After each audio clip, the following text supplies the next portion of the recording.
What's going on? It's your boy CJ Goodfella back again with another video.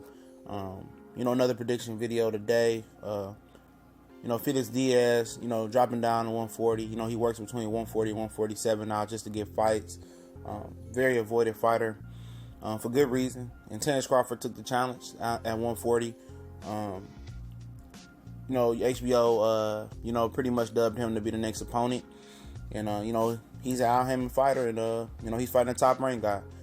Usually when that happens, Top Rank has the fullest confidence in their fighters that they'll beat the out-handing guy. And, that's what that fight is about. And I think a lot of people are, selling Felix Diaz short. They act like this is a given fight. More people got more excited for the John Molina just for the simple fact that John Molina is a name. Terence Crawford took some, bullshit for fighting John Molina, but it was a stay busy fight. It was a fight day that he wasn't even supposed to have. Supposed to go to Golovkin and Jacobs. That got pushed back to March. I'm here with Felix Diaz, and I think this is probably the toughest challenge to date for Terence Crawford. Maybe up par with Gamboa, but I think it might be a little bit tougher than Gamboa. It might not be on paper, but for the simple fact that Diaz has challenged bigger guys at 147. And now he's coming down to 140. He's the guy who won a gold medal.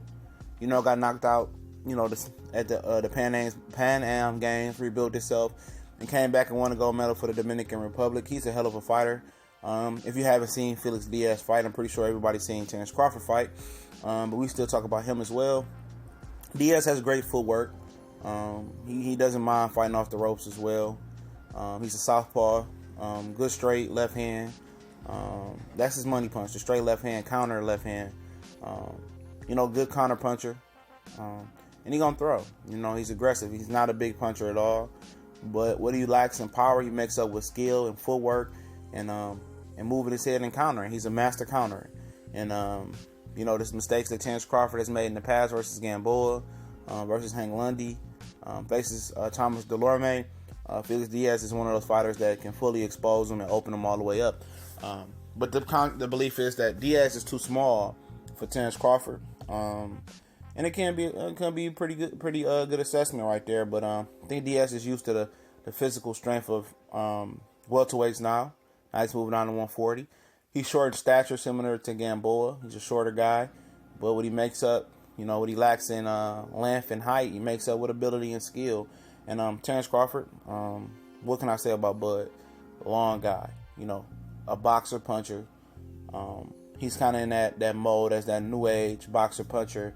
Mike Lomachenko that can be defensive responsible and still have offense. Crawford takes a lot of chances, but there are deficiencies. He has deficiencies there.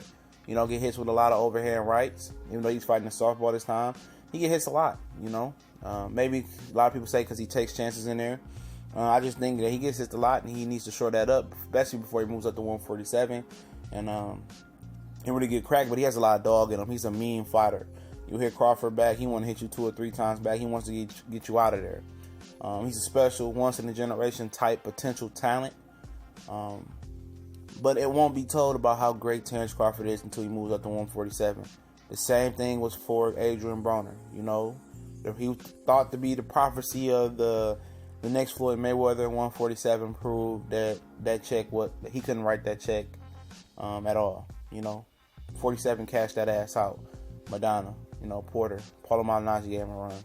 So, Terence Crawford his fate, is held at 147. But Diaz I would be shocked if Diaz beat Terence Crawford, If he did beat him, he's a guy who's been robbed versus Lamont Peterson, almost got robbed versus Sammy Vasquez, brought him to the ring. But like I say, he's a good counter puncher. Bud is aggressive, so the counters are going to be there for Felix Diaz. He's going to have ability to tag Crawford all day. Crawford gets tagged a lot early in fights, but he seems to be able to overpower his opponents with his boxing ability and his size and his power, and his length, So for Crawford, for Diaz, he doesn't have a lot of margin for mistake. He's going to have to be in there and be focused at all times if he wants to get this victory. And he has to take advantages of the chinks in Crawford armor, which is clearly there. He hits a lot, Diaz is going to have to be on this A game with countering Terence Crawford. But he has Joel Diaz in his corner. Former trainer Tim Bradley. You know, Terence Crawford was a regular in those camps. So he's familiar with what he's dealing with Crawford. He knows this is a tall order for Felix Diaz. But Felix Diaz is one of those fighters who's super hungry. And this is a once-in-a-life time for him. And he's going to bring his A game. But I think Bud is just going to be too strong for him in the end. I think in the rounds 1 through 6, it's going to be razor close. I think they're going to be able to split those rounds. Or they might even go into Felix Diaz's favor. But I think down the stretch, Terence Crawford finds a way to get Diaz out of there. You know, I got Crawford getting Diaz out of there in the 11th round knockout.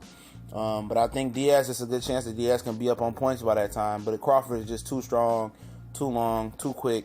I think Diaz is going to slow down. And Terence Crawford is always in phenomenal shape.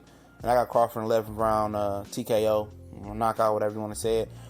If you don't follow Top Rank TV, go watch Terence Crawford's Camp Life. The first episode just dropped. Very interesting about him training in camp, getting ready for the Felix Diaz fight in Madison Square Garden. And hopefully it's a great fight, and we can enjoy it and move on to the next one. We go.